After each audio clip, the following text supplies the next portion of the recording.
and welcome to Macros with Mythili, our weekly half-hour program where we take a hard look at all the major macroeconomic issues and challenges before the country. One major challenge, going by the fairly muted second quarter numbers announced by the CSO on Friday, is how do we get our mojo back as far as growth is concerned?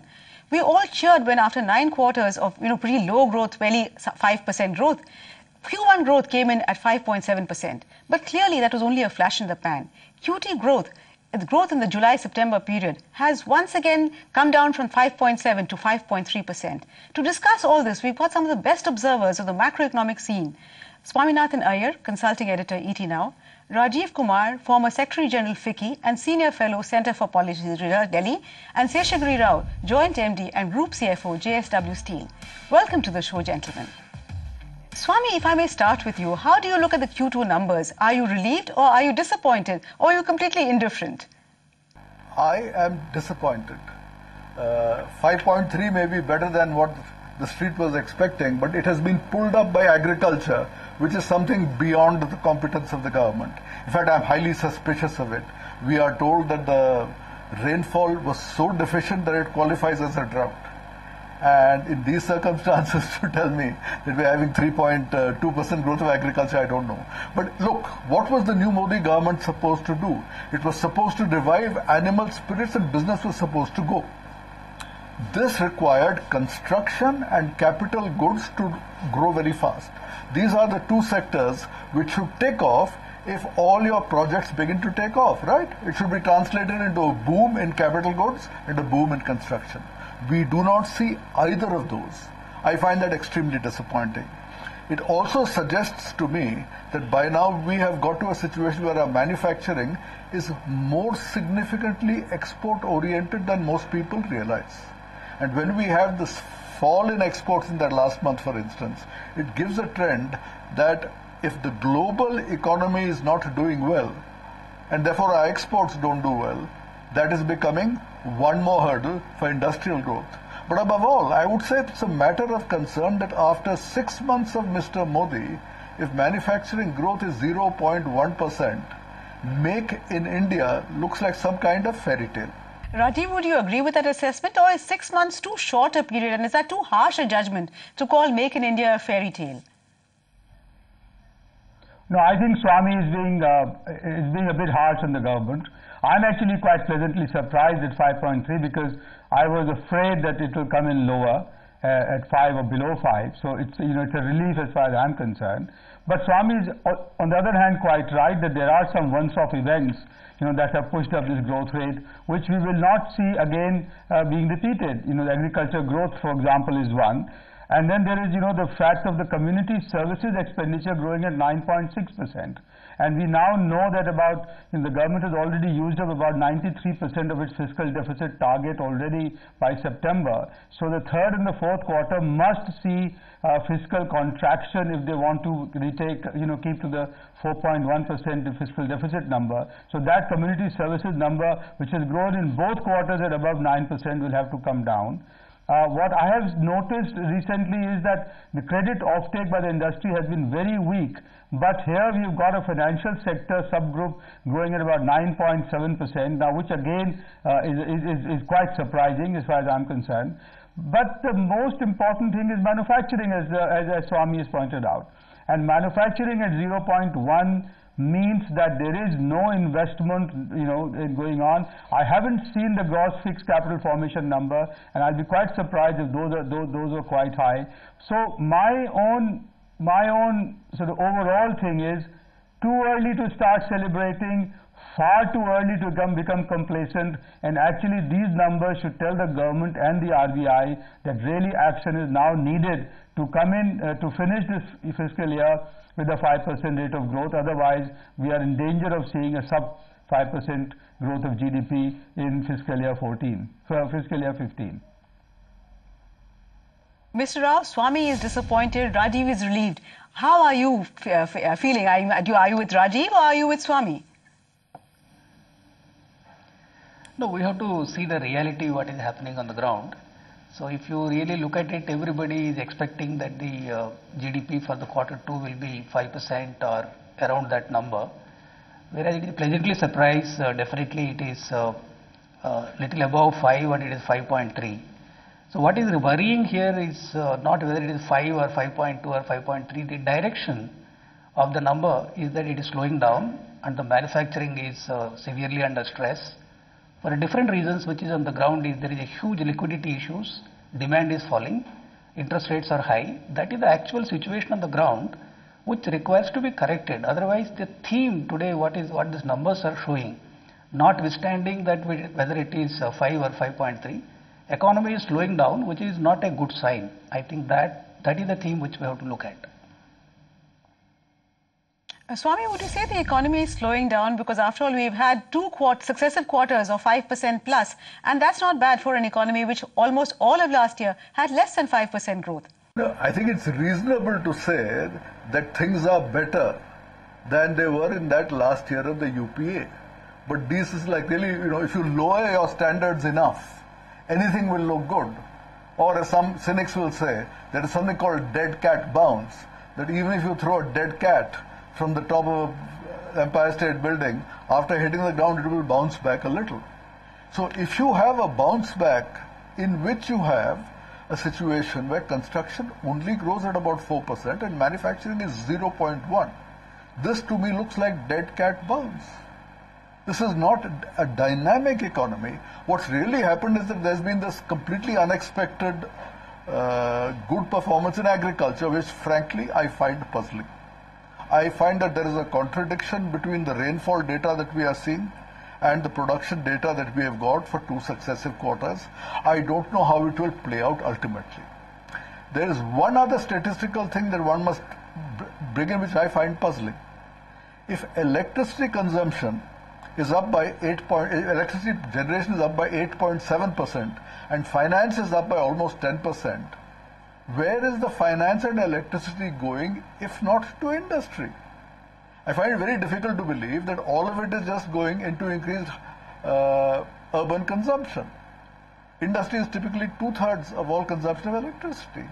So if there is this consistent large increase in electricity production and the financing is going up, where is the financing and electricity going? And I ask myself whether the industry numbers will get revised upward at some later stage. Pranab Sen has been one who has often said that there are a certain kind of statistical glitch which leads to an upward increase in the industrial production thing. I wonder whether that will happen. But I will simply say that on balance, even if you forget about industry, construction to me is very disappointing. This has been so low for so long and it's relatively easy to pick up. There are all kinds of state governments wanting to push it. There are individuals wanting to push it. We have had 6 lakh crore worth of projects cleared. And the project monitoring group says that, half the coal projects are resolved, half the electricity. All these should be going forward. If all these were going forward, we should be getting a 20% growth of a sector like construction, which has been so depressed for so long. Capital goods should be growing at 20% after such a long period of slack. So it's all very well to say, let's wait, maybe it will come. And yes, okay, maybe it will come with a lag. Maybe it will take another quarter, another 2 quarters. I will simply say it's a disappointing start that it is taking so long for this Modi rocket to take off. As of now, it is still very much sitting on the launching pad. There's a lot of fizzle and a lot of hissing, but it has not taken off. Rajiv, would you agree with that assessment that the Modi rocket has not really taken off? It's still in the launch pad, number one. Number two, there's this puzzle of electricity has been there throughout all of last year. Electricity growth was pretty good, but we never saw it showing up in the manufacturing numbers. Can you throw some light on that mystery?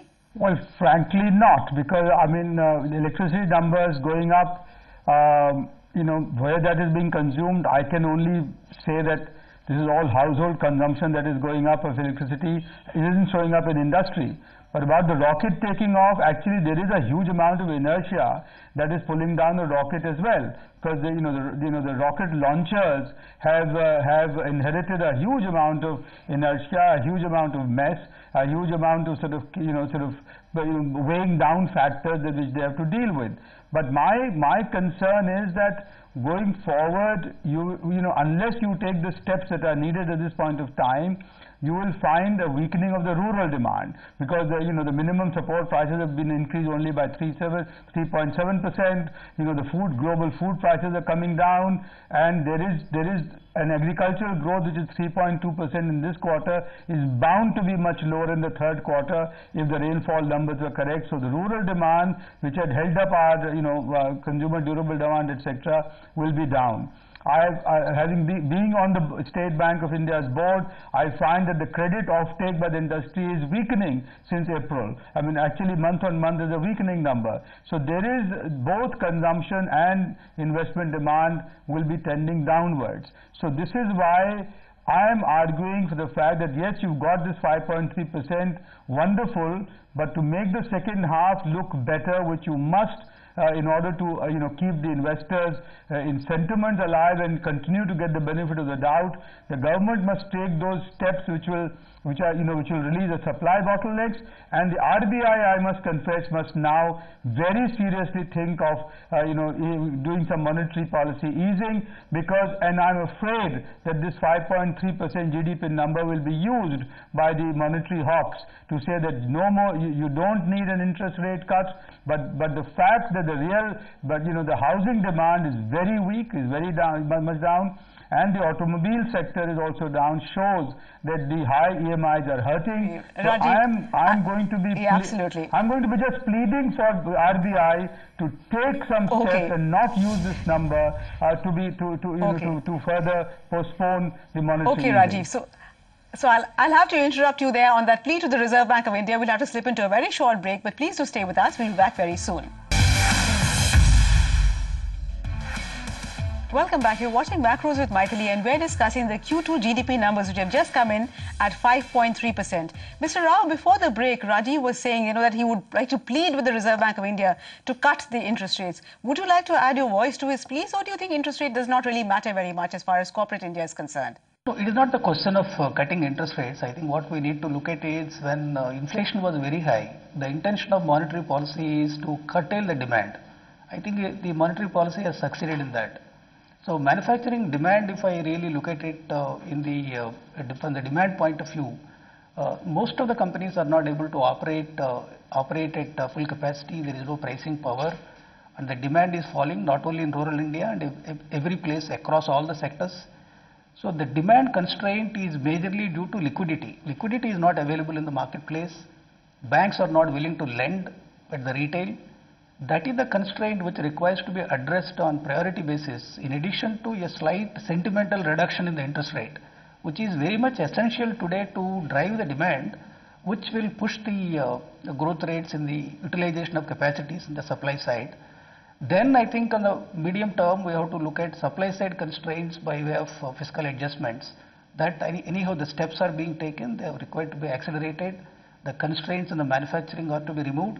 They have to be addressed on the medium term, but the short term today monetary policy adjustment in easing the demand, I think is very much essential to push in liquidity into economy and to the reducing the interest rates.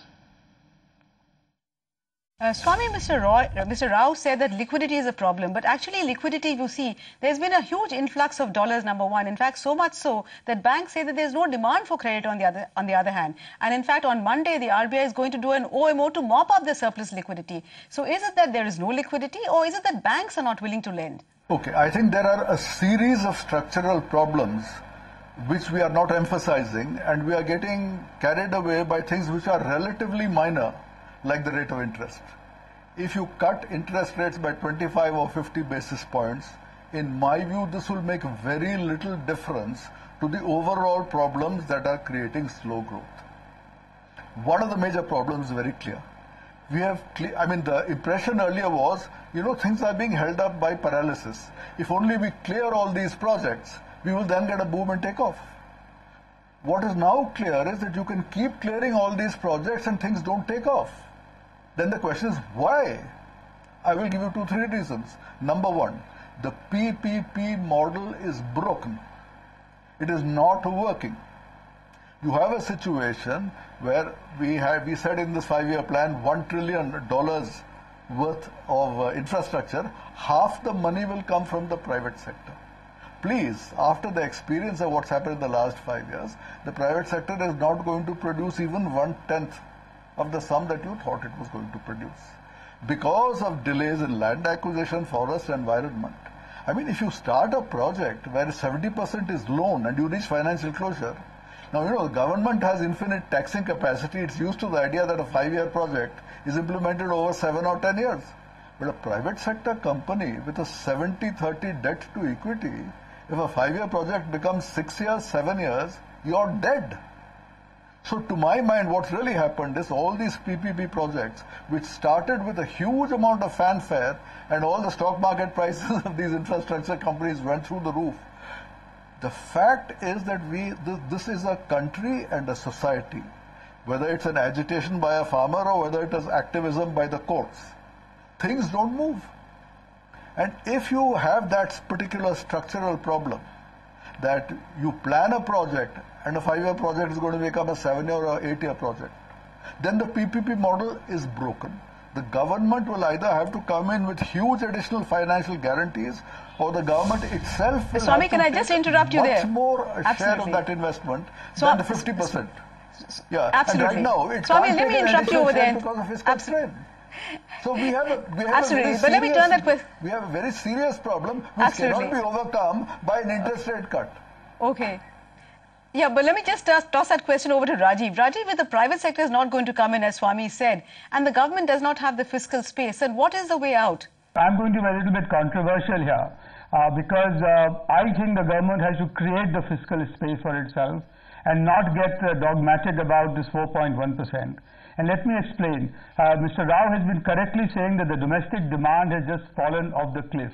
There is no consumer demand, there is no investment demand, rural demand has fallen off, there is nothing there. The export demand is going to be very weak because the global economy is not looking good at all. Despite the US recovery, Europe and Japan are in bad shape. Exports are declining in India. So where is the demand stimulus going to come from? Moreover, a large number of PPP projects that we've been referring to are facing problems because of lack of payment by the government. And they are facing a huge liquidity problem there because they don't get the repayment. All of this to me points to the fact that the government must rethink very seriously that whether by sticking to this 4.1% in a situation where revenues are falling is a good thing or not. And maybe at this point of time, the government should do two things. One, take the structural steps, and I've outlined some in my article today, to convince the RBI to release the monetary policy, and two, to not be dogmatic about the fiscal deficit and do some more expenditure, but on the capital side, so that the productivity enhancing and the projects, all the infrastructure projects, get going and get them some buoyancy, because otherwise you might find that we are not able to get the growth that we should get this year.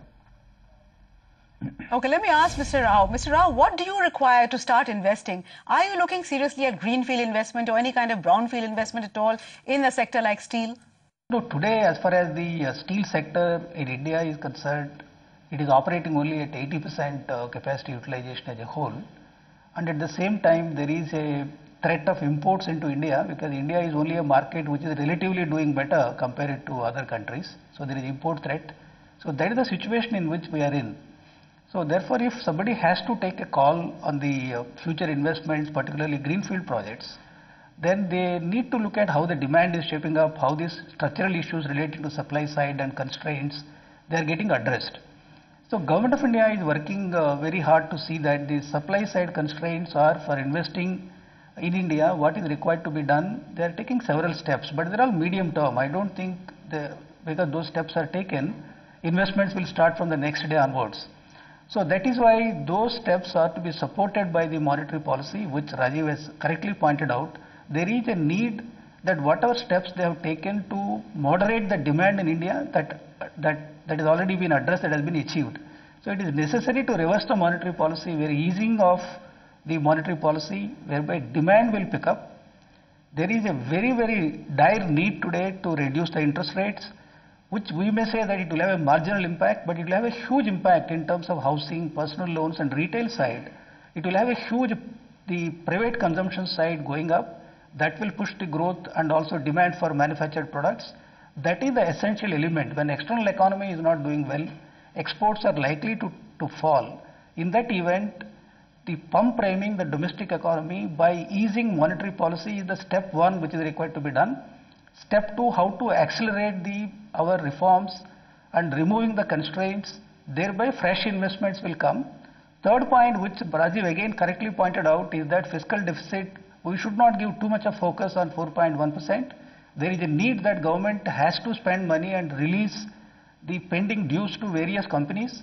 Thereby, they will be having liquidity to spend for the future growth. I think there are three essential things which are required to be done in order to bring back the growth or to stop the momentum of economy slowing down, which we are seeing in the quarter two relative to Q1.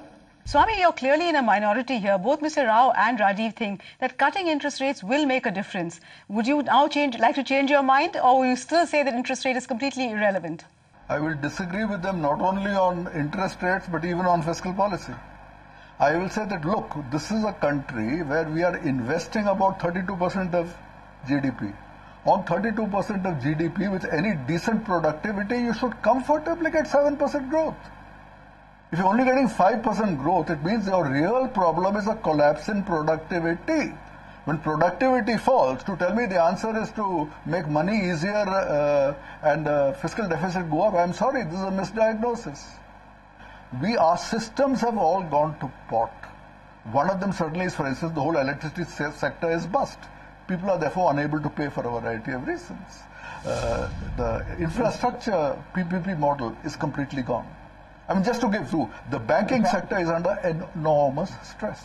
So we have a number of things to look at the sectoral stage. And the idea that, let's pull out the stops on the macro side, treat this as a cyclical problem, that we just have to pump money in a cyclical thing to get out of depression. I'm saying, no, the problem is not cyclical, it's structural. We have deep, serious structural problems which have pulled down our productivity. Tackle the sources of poor productivity, improve. I mean, we've got a cabinet secretary meeting today on the doing business. Yeah, I think Rajiv wants to kind of intervene here. So absolutely. I would focus, I would focus on productivity. Absolutely, sure. But I think Rajiv wants to intervene over here. Yes, Rajiv. Yeah. Yes, please. Yeah, nobody would deny the need for structural reforms.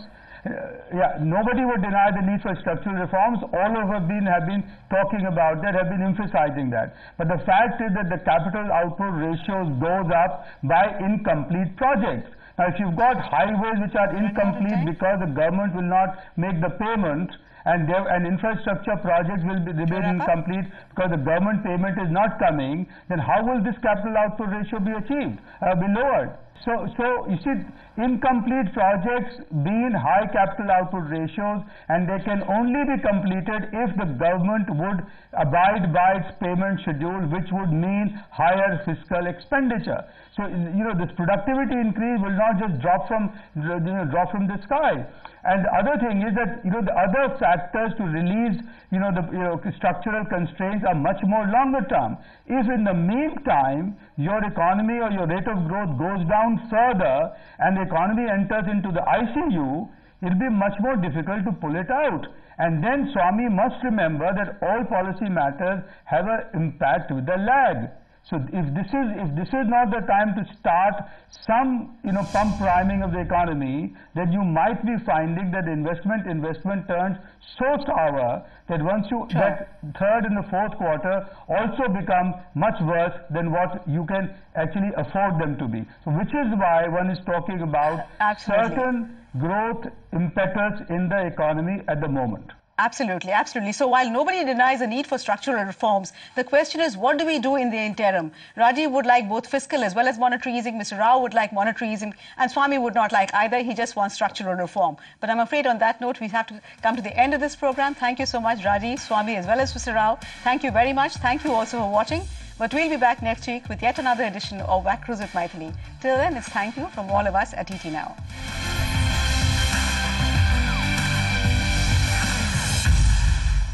Find us on Facebook at facebook.com/ETNow and don't forget to click the like button. You can also follow us on Twitter at ETNowLive. To stay updated with all our programming, hit the subscribe button on our YouTube channel by logging on to youtube.com/user/ETNow.